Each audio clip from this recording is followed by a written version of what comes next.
This month, Oklahoma became the latest state to take a big step toward repealing national so-called Common Core education standards.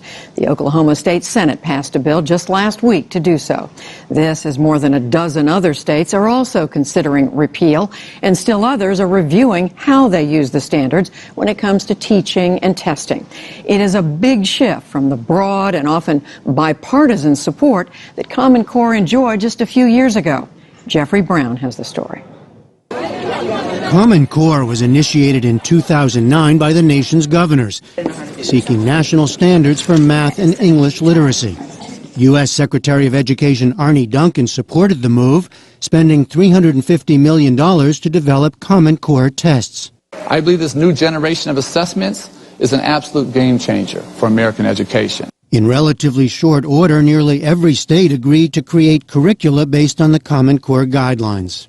But more recently, a backlash has begun. Last month, Indiana became the first state to drop the Common Core standards it had already adopted. Governor Mike Pence explained the move in an Indianapolis radio interview. Hoosiers should be very proud and take every opportunity to be engaged in the fact that we're the first state in the country that's really going back to the principle that education is a state-local function. Now, Oklahoma and other states are moving to follow Indiana's lead.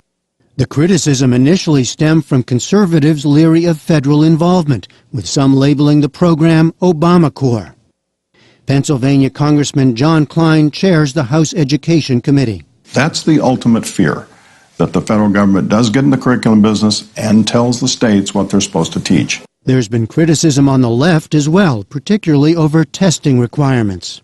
New York's Democratic Governor Andrew Cuomo has said execution of the standards was, quote, flawed. The program still has its champions, though. One is the Republican former Florida Governor Jeb Bush.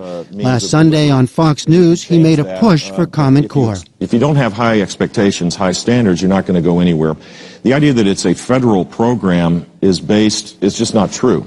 It's just not. It was voluntarily created by governors. Meanwhile, the repeal move is gathering momentum. It's expected to clear the Oklahoma legislature in the next few weeks.